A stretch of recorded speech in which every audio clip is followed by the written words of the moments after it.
வணக்கம். நம்ம ஒவ்வொருத்தருக்குள்ளேயும் ஒரு தனித்திறமை, ஒரு தனித்துவமான ஆற்றல் இருக்கு. ஆனா, நம்மள பல பேருக்கு அது என்னன்னே தெரியறதில்ல. அந்த ஆற்றலை எப்படி முழுசா புரிஞ்சுக்கிட்டு வெளிக்கொண்டு வர்றது? வாங்க, இத பத்தி கொஞ்சம் ஆழமா பார்க்கலாம். இந்த கேள்விய நீங்களே உங்களை கேட்டு பாருங்க. ஒரு குழந்தை படிப்புல கொஞ்சம் பின்தங்கி இருந்தா உடனே அவங்க புத்திசாலி இல்லைன்னு நாம முடிவு பண்ணிடலாமா? இல்ல ஒரு பெரியவரால ஒரு வேலையில சரியா சோபிக்க முடியலனா அவருக்கு திறமையே இல்லைன்னு அர்த்தமா? இதுக்கு பின்னாடி இருக்கிற உண்மையான காரணம் என்னன்னு நாம தெரிஞ்சுக்க வேண்டாமா? இங்க தான் பாருங்க பிரச்சனையே ஆரம்பிக்குது. நம்மளோட கல்வி முறையா இருக்கட்டும், இல்ல நம்ம சமூகமா இருக்கட்டும், எல்லாருமே ஒரே ஒரு அளவுகோலை வச்சு தான் எல்லாரையும் அளக்குறாங்க. ஆனா நிஜம் என்னன்னா, ஒவ்வொருத்தரோட மூளை அமைப்பும் வேற, அவங்க கத்துக்கிற விதமும் வேற. இந்த சின்ன விஷயத்தை நாம புரிஞ்சுக்காததால தான் ஏகப்பட்ட குழப்பங்கள் வருது. இந்த மாதிரி எல்லாரையும் ஒரே மாதிரி பார்க்கறதால என்னென்ன விளைவுகள் வரும்னு பாப்போமா? இது ஏதோ ஸ்கூல் மார்க்கோட நிக்கிற விஷயம் இல்ல.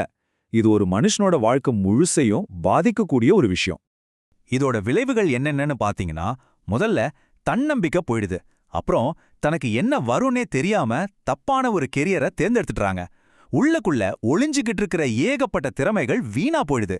இதனால ஸ்டூடெண்ட்ஸ்க்கு மட்டும் இல்ல, பேரண்ட்ஸ்க்கும் சேர்த்து பயங்கரமான மன அழுத்தம் ஏற்படுது. மொத்தத்துல ஒருத்தரோட வளர்ச்சிக்கு இதுவே ஒரு பெரிய தடைய மாறிடுது. சரி, இவ்ளோ பிரச்சனை இருக்கு, இதுக்கு தீர்வு தான் என்ன? ஆச்சரியமா இருக்கு. தீர்வு நம்ம கையிலே இருக்குன்னு சொல்றாங்க. நம்மளோட கைரேகைக்கும் நம்ம மூளைக்கும் ஒரு தொடர்பு இருக்கான். அதை வச்சுதான் இந்த பிரச்சனைக்கு ஒரு தீர்வை முன்வைக்கிறாங்க. அந்த முறைக்கு பேரு தான் TMIT. முழுசா சொன்னா டெர்மட்டோகிளைஃபிக்ஸ் மல்டிபிள் இன்டெலிஜென்ஸ் டெஸ்ட். இதுல டெர்மட்டோகிளைஃபிக்ஸ்ங்கிறது கைரேகைகளை பத்தின ஒரு மெடிக்கல் சயின்ஸ். அதனால தான் இது ஏதோ சாதாரண பரீட்சை மாதிரி இல்ல. இது சயின்ஸ், மூளை பகுப்பாய்வு, கைரேகை டெக்னாலஜி, இது எல்லாத்தையும் ஒன்னு சேர்த்த ஒரு கலவைன்னு சொல்லலாம். இதோட அடிப்படை ஐடியா ரொம்பவே சுவாரஸ்யமானது. ஒரு குழந்தை அம்மா வயித்துல இருக்கும்போதே மூள வளர்ச்சியும் கைரேகை உருவாவதும் ஒரே நேரத்துல நடக்குமாம். இது சயின்ஸ் சொல்ற உண்மை. அதனால உங்க கைரேகைகளை ஆராய்ஞ்சு பார்த்தாலே உங்க மூளையோட உள்ளார்ந்த திறன்கள் என்னென்னு கண்டுபிடிக்க முடியுங்கிறதா இதோட கான்செப்ட். இந்த ப்ராசஸ் ரொம்பவே சிம்பிள். உங்க 10 விரல் ரேகையையும் ஸ்கேன் பண்ணுவாங்க. அந்த டேட்டாவை சயின்டிஃபிக்கா அனலைஸ் பண்ணி உங்களுக்குன்னு ஒரு டீடைல்டான ரிப்போர்ட் ரெடி பண்ணுவாங்க. கடைசியா ஸ்திரா பிரெயின் அகாடமி அந்த ரிப்போர்ட்டை வச்சு உங்களுக்கு தேவையான கவுன்சிலிங் கொடுப்பாங்க. சரி, இந்த ரிப்போர்ட்ல அப்படி என்னதான் ஸ்பெஷல்? அது நம்மள பத்தி என்னென்ன ரகசியங்கள் எல்லாம் சொல்ல போகுது? வாங்க, இந்த TMIT ரிப்போர்ட் கொடுக்கிற முக்கியமான தகவல்களை பத்தி ஒன்னொன்னா பார்க்கலாம். சொல்லப்போனா இந்த ரிப்போர்ட்டை உங்களுக்கான ஒரு யூசர் மேனுவல்னே சொல்லலாம். உங்க பலம் என்ன, நீங்க எப்படி ஈஸியா கத்துப்பீங்க, உங்க மூளையோட லெஃப்ட் சைடு அதிகமா வேலை செய்தா இல்ல ரைட் சைடா, உங்க பர்சனாலிட்டி டைப் என்ன, இந்த மாதிரி பல முக்கியமான விஷயங்களை இது வெளிச்சம் போட்டு காட்டும். இப்போ லெஃப்ட் பிரெயின் ரைட் பிரெயின் சொல்றாங்களே, அது என்ன? ரொம்ப சிம்பிள். லெஃப்ட் பிரெயின் அதிகமா யூஸ் பண்றவங்க லாஜிக்கா யோசிப்பாங்க, கணக்கு, பிளானிங் இதுலெல்லாம் கெட்டிக்காரங்களா இருப்பாங்க.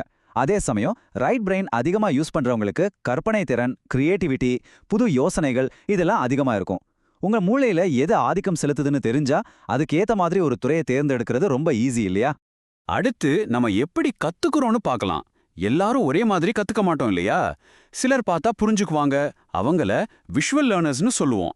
சிலர் காதால கேட்டா மனசுல நல்லா பதியும், அவங்க ஆடிட்டரி லேர்னர்ஸ். இன்னும் சிலர் ஒரு விஷயத்த டிரெக்டா செஞ்சு பார்த்தா தான் கத்துப்பாங்க, அவங்க தான் கைனஸ்டெட்டிக் லேர்னர்ஸ். உங்களோட ஸ்டைல் என்னன்னு தெரிஞ்சா படிப்பு ரொம்ப சுவாரஸ்யமா மாறிடும். இந்த வரிய படிக்கும்போதே எவ்வளவு உண்மை இருக்குன்னு தோணுது இல்லையா? செஞ்சு பார்த்து கத்துக்க விரும்புற ஒரு குழந்தைகிட்ட மணிக்கணக்கா ஒரு புத்தகத்தை கொடுத்து படிக்க சொன்னா ஆர்வம் எப்படி வரும்? சோ பிரச்சனை குழந்தைங்க கிட்ட இல்ல, நாம பயன்படுத்துற கத்துக் கொடுக்கும் முறையில தான் இருக்கு. நம்ம எல்லாரும் IQ பத்தி தான் அதிகமா பேசுவோம். ஆனா வாழ்க்கையில ஜெயிக்கிறதுக்கு அது மட்டும் பத்தாதுங்க. EQ, அதாவது இமோஷனல் கோஷன்ட், நம்ம உணர்ச்சிகளை எப்படி சமாளிக்கிறோம், மத்தவங்க கூட எப்படி பழகுறோங்கிறது. அடுத்து CQ, அதாவது கிரியேட்டிவ் கோஷன்ட், நம்மளோட படைப்பாற்றல் திறன். இந்த மூணுமே சரியா பேலன்ஸ்டா இருந்தாதான் ஒரு முழுமையான வெற்றியை அடைய முடியும். ஓகே, இப்ப நம்மள பத்தி இவ்வளவு விஷயங்கள் தெரிஞ்சுக்கிட்டோம். இந்த ரிப்போர்ட் கொடுக்கிற தகவல்களை வச்சு என்ன பண்றது? வெறும் தெளிவு மட்டும்தானா, இல்ல இத ஒரு வாய்ப்பா மாத்த முடியுமா? இங்கதான் ஒரு சின்ன ட்விஸ்ட் வருது. உங்கள பத்தி, உங்க குழந்தைய பத்தி ஒரு தெளிவான புரிதல் கிடைச்சா எப்படி இருக்கும்? யோசிச்சு பாருங்க. எந்த பாதையை தேர்ந்தெடுக்கணும், திறமைகளை எப்படி மெருகேத்தணும்னு ஒரு கிளாரிட்டி கிடைக்கும். இதனால தன்னம்பிக்கை தானாவே அதிகரிக்கும். இந்த தெளிவு நம்ம வாழ்க்கைக்கு கிடைக்கிறதே பெரிய விஷயம். ஆனா இதே தெளிவை மத்தவங்களுக்கும் கொடுத்து அவங்க வாழ்க்கையிலயும் ஒரு வெளிச்சப்ப கொண்டு வந்து அதையே ஒரு வருமான வாய்ப்பா மாத்திக்கிட்டா எப்படி இருக்கும்? இது ஒருபடி மேல போய் யோசிக்கிற விஷயம். ஸ்தீரா பிரெயின் அகாடமி அதுக்கும் ஒரு வழி சொல்றாங்க. நீங்க வீட்ல இருந்தே இல்ல எங்க இருந்து வேணாலும் உங்க மொபைல் போன் மூலமா இந்த TMID பத்தின விழிப்புணர்வை ஏற்படுத்தலாம். மத்தவங்களுக்கு அவங்கள பத்தி புரிஞ்சுக்க உதவி செஞ்சு அதன் மூலமா நீங்களும் வருமானம் ஈட்ட முடியும். ஆக இப்ப நம்ம முன்னாடி 2 தெளிவான வழிகள் இருக்கு. நீங்க எதை தேர்ந்தெடுக்க போறீங்கங்கிறது தான் கேள்வி. முதல் வழி, இந்த DMIT டெஸ்ட் மூலமா உங்கள பத்தியும் உங்க குழந்தைய பத்தியும் தெரிஞ்சுக்கிட்டு உங்க வாழ்க்கையில ஒரு தெளிவை கொண்டு வரது.